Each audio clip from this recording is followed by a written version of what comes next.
Saudara-saudara jemaah subuh sekalian rahimakumullah. Subuh hari ini kita akan mendengarkan sedikit tentang sebuah pertaubatan. Sebuah pertaubatan yang mana taubat ini Nabi Sallallahu Alaihi Wasallam sebutkan seandainya dibagikan kepada seluruh penduduk dunia maka akan mencukupi.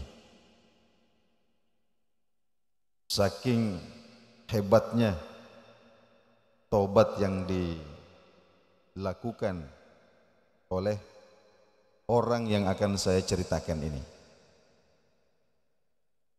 Orang ini adalah seorang sahabat Nabi Sallallahu Alaihi Wasallam, seorang pemuda yang gagah, seorang pemuda yang solih, namanya Ma'iz bin Malik. Ma'iz bin Malik radhiyallahu anhu. Beliau ini orang Ansor, sudah menikah dan sudah punya anak. Suatu ketika dia berjalan, kemudian matanya tertambat pada seorang gadis, ya, dan gadis ini adalah budak perempuan dari orang Ansor juga. Begitulah awalnya pandangan bertemu dengan pandangan, kemudian tidak segera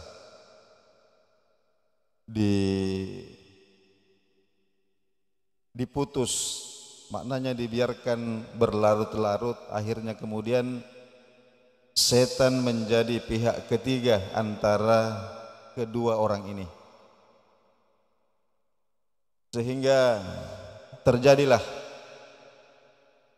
persinahan.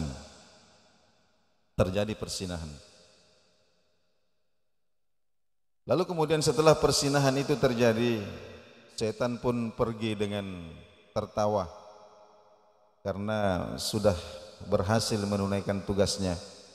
Sementara anak muda ini, Ma'iz bin Malik ini, kemudian mengalami barangkali apa yang hari ini kita sebut sebagai depresi. Dunia terasa sempit baginya. Dia berjalan keliling kota Madinah tanpa tujuan. Kenapa? Karena tidak kuat menanggung beban dosa ini. Dia sudah berusaha untuk bertaubat, tapi taubatnya ini kemudian tidak menenangkan hatinya. Dia gelisah. Akhirnya kemudian anak muda ini mendatangi Rasulullah Sallallahu Alaihi Wasallam. Kemudian dia mengatakan, "Ya Rasulullah, sesungguhnya saya sudah melakukan zina, maka sucikanlah saya." Kemudian Nabi Sallallahu Alaihi Wasallam mengatakan, "Wahai Ma'iz, sesungguhnya Allah sudah menutupi aibmu. Kau pulanglah bertaubat kepada Allah." Akhirnya dia pulang, dia berusaha istighfar, bertaubat, tapi hatinya tidak bisa tenang. Akhirnya besoknya datang lagi kepada Nabi Sallallahu Alaihi Wasallam, "Ya Rasulullah, sucikan saya." Sampai 3 kali terjadi. Nabi mengatakan, "Sudah, kau bertobat, pulang." Tapi hatinya tidak bisa tenang. Dunia ini terasa sempit, seakan hatinya itu ditindih oleh sebuah gunung yang besar. Kemudian dia datang lagi kepada Rasulullah, "Ya Rasulullah, sucikan saya." Saya tidak bisa tenang. Maka kemudian Nabi Shallallahu Alaihi Wasallam mengatakan, wahai Ma'is, kamu tahu apa itu zina? Tentu saya tahu ya Rasul. Zina itu adalah seseorang menggauli wanita yang haram baginya. Seseorang laki-laki menggauli wanita ya, yang haram baginya, sebagaimana laki-laki menggauli istrinya. Apa kamu ketika itu lagi mabuk? Tidak ya Rasul, saya sadar. Apa ketika kamu itu kamu dipaksa atau bagaimana? Tidak ya Rasul, itu betul-betul saya berzina. Jadi Rasulullah SAW berusaha untuk, tapi dia tidak bergeming. Dia mengatakan saya berzina. Baiklah kalau begitu, kata Nabi SAW. Akhirnya baginda Nabi memerintahkan untuk merajam, dirajam. Maka dibuatkanlah lubang. Kemudian ditanam Ma'is bin Malik ini sebatas lehernya. Setelah itu dilempari kepalanya itu dengan batu sampai mati. Dilempari kepalanya dengan batu sampai mati. Setelah itu kemudian jasadnya dikeluarkan, kemudian diurus, dimandikan, disolatkan, kemudian dikuburkan. Beberapa hari kemudian baginda Nabi Shallallahu Alaihi Wasallam dan para sahabat berjalan melewati kuburan Ma'is bin Malik. Nah, ketika itu ada dua orang yang ikut dalam rombongan Nabi Shallallahu Alaihi Wasallam. Ketika melihat kuburan Ma'is bin Malik, salah seorang di antara mereka mengatakan, sesungguhnya pemilik kubur ini Allah Subhanahu wa taala sudah menutupi aibnya.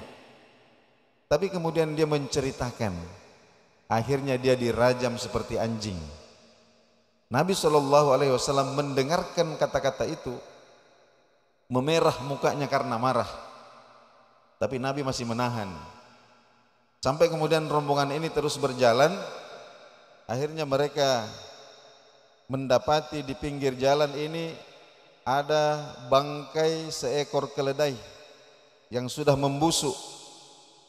Maka Nabi SAW berhenti, lalu kemudian menoleh, siapa di antara kalian tadi yang membicarakan Ma'is bin Malik? Maka kemudian dua orang ini mendekat, kami berdua ya Rasulullah. Maka kemudian Nabi mengatakan, makanlah bangkai keledai ini. Makanlah bangkai keledai ini. Maka orang ini mengatakan, ya Rasulullah, Anda jangan bercanda. Siapakah yang mau memakan bangkai keledai? Nabi kemudian mengatakan, kalian membicarakan saudara kalian yang sudah bertaubat, kalian masih membicarakan keburukannya, maka itu sama dengan memakan bangkai keledai ini.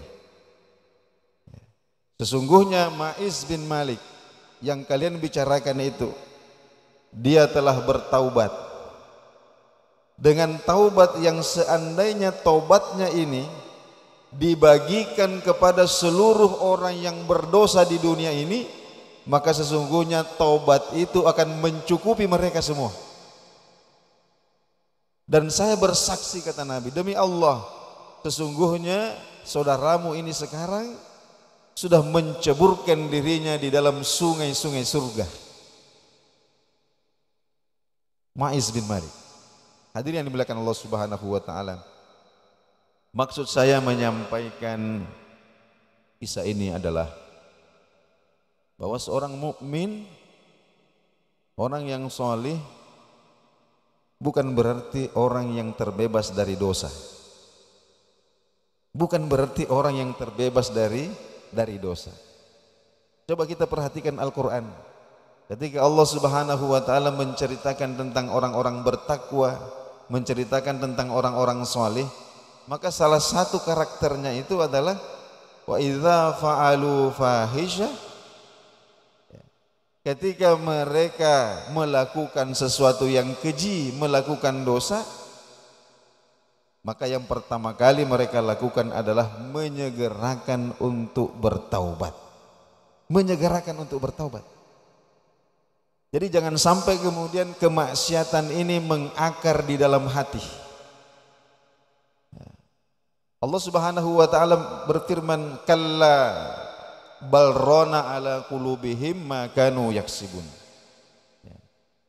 Ketahuilah bahwa dosa-dosa yang mereka lakukan, dosa tidak ditaubati, dosa lagi tidak ditaubati, dosa lagi tidak ditaubati, ini akan menutupi hati. Akan menutupi hati.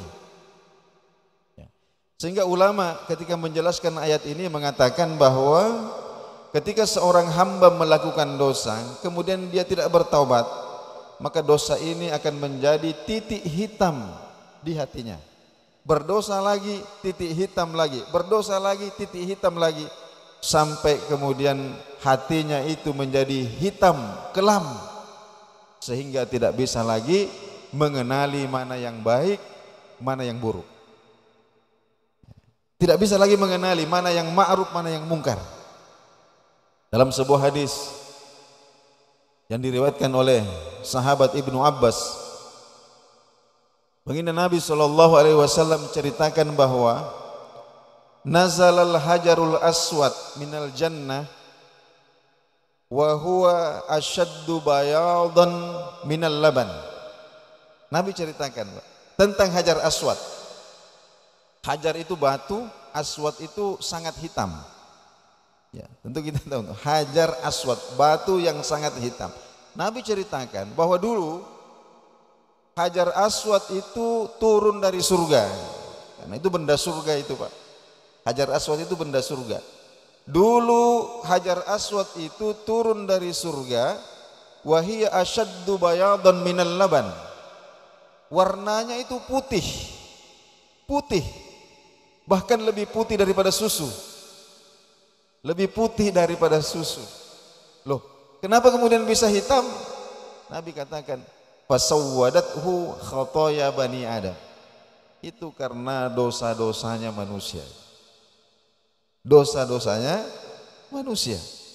Jadi bayangkan, hadirin yang dimuliakan Allah Subhanahu wa taala. Dosa itu bisa menghitamkan batu yang dahulunya putih. Lalu bagaimana dengan hati?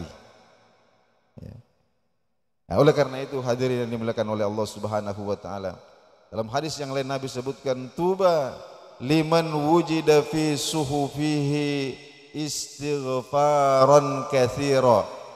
Alangkah beruntungnya orang-orang yang nanti ketika diperiksa catatan amalnya, maka ditemukan istighfaron katsira, istighfar yang sangat banyak. Istighfar yang sangat banyak. Ya. Oleh karena itu, saudara-saudaraku sekalian yang dirahmati Allah Subhanahu wa taala, tentu dalam kehidupan ini kita usahakan semaksimal mungkin jangan terjatuh di dalam perbuatan dosa. Tapi ketika kita tergelincir di dalam perbuatan dosa, maka pertama kali yang harus kita lakukan adalah menghadap kepada Rabb kita, mengakui kesalahan kita, lalu kemudian kita punya azam, kita punya tekad di dalam hati untuk tidak mengulangi, lalu kemudian memohon ampun kepada Allah Subhanahu wa taala. Jangan kemudian kita membiarkan satu dosa kita lakukan, kemudian dosa yang lain tanpa kita selahi dengan taubat kepada Allah Subhanahu wa taala. Karena ini sungguh akan membuat hati kita itu mati, sehingga kemudian hilang sensitivitasnya, hilang kepekaannya, sehingga kemudian tidak bisa lagi membedakan mana yang baik, mana yang buruk. Nah, mudah-mudahan singkat yang saya sampaikan ini ada manfaatnya. Subhanakallahumma wa bihamdik asyhadu an la ilaha illa anta astaghfiruka wa atubu ilaik. Wassalamualaikum warahmatullahi wabarakatuh.